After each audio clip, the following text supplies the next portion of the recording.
চাইছিলাম হাসবো না, কিন্তু হাসি চলে আসছে।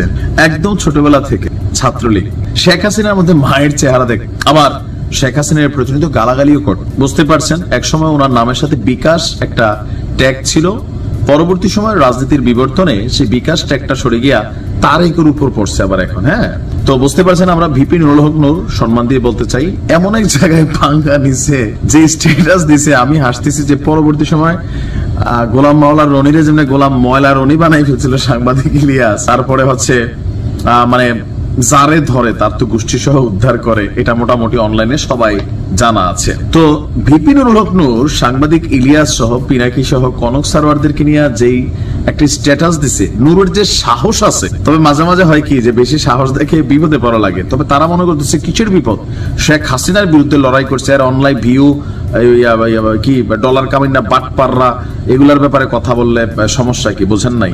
মাত্র আমি যখন নিউজটি করছি 5 ঘন্টা আগে ভিপি নুরুল হক নূর একটা পোস্ট করছেন, এখন তো হাসিনা বা লীগ ক্ষমতায় না, তো তোমাদের এত দেশপ্রেম, তোমরা দেশে আসো না কেন? বিপ্লবী ভিউ ব্যবসায়ী বাটপাররা। কথাগুলো কারে বলছে বুঝতেই পারছেন। আমরা জীবনের ঝুঁকি নিয়ে রাজপথের সংগ্রামে থেকেছি, কারাবরণ করেছি, আর তোমরা গোয়েন্দা সংস্থার সাথে আপোষ করে নিরাপদে দেশ থেকে বিদেশে গিয়ে রাজনৈতিক আশ্রয় নিয়ে ভিডিও বানাচ্ছ, ভিউকে কাজে লাগিয়ে চটকদার কথা বলে ফেসবুক ইউটিউব থেকে ডলারও কামিয়েছ, আবার বিভিন্ন মানুষ থেকে অর্থ নিয়েছ।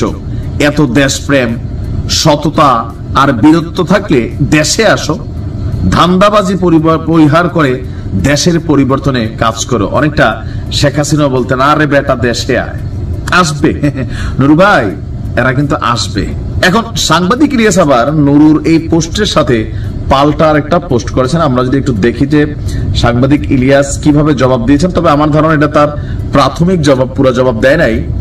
নুরুর এই পোস্টের ঠিক 2 ঘন্টা পর ইলিয়াস আবার পোস্ট দিয়েছেন যে ভিপি নুরুল হক তার বাহিনী লেলিয়ে দিয়েও তার রাগ কমেনি। একটু আগে পোস্ট করেছেন, আমরা এখনো বিদেশে পালিয়ে কেন নূর ভাই, আমরা বিদেশে কারণ টাকা কামায়ে আপনাকে বিকাশ করব। তারপর আপনার তিনি এখানে বেশ কয়েকটা স্ট্যাটাসের মধ্যে এটা খুবই গুরুত্বপূর্ণ, তবে গতকালকে থেকে আমরা দেখছি যে আপনার তারেককেও মোটামুটি হালকা একটা ওয়াশ দিয়ে দিছে। তো কি লিখছে, তারেক তোমার বিকাশ ব্যবসা বন্ধ করে দেবে কিন্তু ছোট ভাই।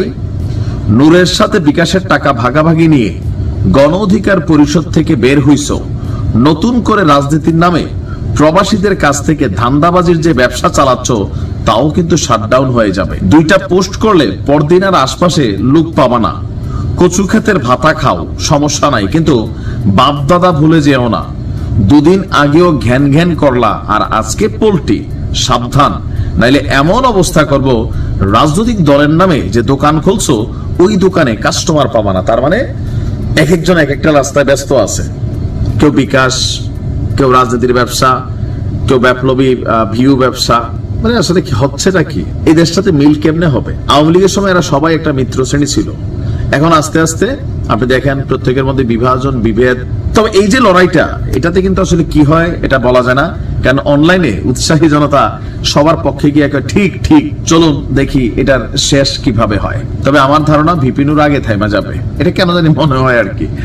বাট তারপরে বলা যায় না, বিপ্লবী চেতনা আসছে ভিতরে, সেখানে হয়তো আরো কন্টিনিউ সাংবাদিক ইলিয়াসের সাথে লড়াইটা চালাই যেতে পারে, অথবা পিনাকিদার সাথে, অথবা কনক সারোয়ারের সাথে।